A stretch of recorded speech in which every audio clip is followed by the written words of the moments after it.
for its hydrocarbon resources. They also called for the support for the African Energy Bank, as well as the development of local content across the region to create a market for Africa's oil and gas resources. Aja, a financial analyst, has stated that being able to satisfy citizens with candidates' manifestos involves communicating the mantra with a clear vision and an extensive plan. Take a listen. I think, in all honesty, the only candidate that has managed to communicate a mantra has been Peter Obi. That production to consumption, okay, people know it. If you say Peter Obi, they will tell you about that. Atiku, not really. There is no buzzword or tagline that you can say. Hope and change. You could remember that. You could remember that. Hope. You know, Trump, make America great again. The tagline at the closing stages is what's missing. No, the Peter Obi seems to have a tagline locked. Atiku doesn't really have a tagline locked. Bola Tinubu's campaign, his plan is the most extensive, but he's not explaining it. And I think it's on purpose. People don't understand what he wants to do, but he's saying what he wants to do, but they're not explaining it. So that when they do it, they will say, we told you.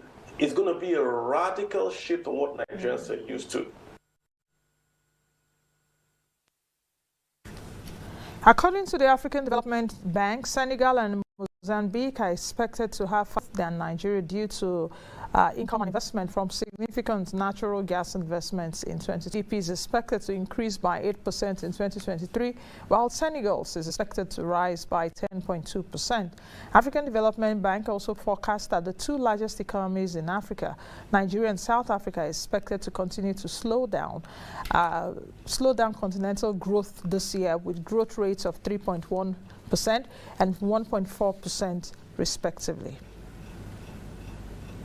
According to data released by the National Identity Management Commission, more Nigerians have been identified and added to the national database as the figure of national identification number issued by the National Identity Management Commission rose to 95 million. The data showed that the Commission was able to enroll 21.3 million people to the database in 2022, which made the country close last year with 94 million as of January 2022, and the number of NIN issued was at 72,700,360.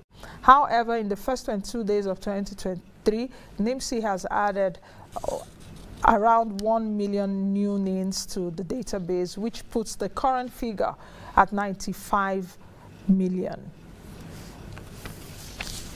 Volker Turk, the United Nations High Commissioner for Human Rights, speaking in Bogota on Wednesday, stated that Colombia must strengthen the rule of law and the state's presence in order to combat violence and end Colombia's almost 6 decades of internal armed conflict, which has left at least 450,000 dead between 1985 and 2018.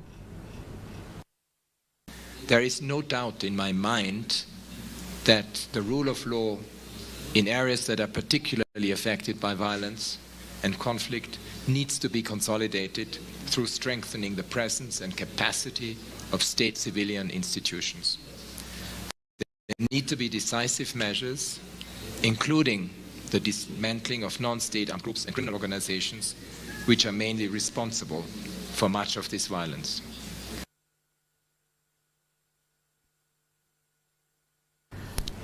And that's it for the business news. Let's quickly take a break, and when we return, I'll be running you through what you need to know about the National Domestic Card Scheme. The governor, that's the governor of the Central Bank of Nigeria, NIBS, the Bankers Committee, and all the financial stakeholders have launched the National Domestic Card Scheme. What do you think it is? Because some people are saying, what exactly is it? You know, you have your debit card or what you call your ATM card now.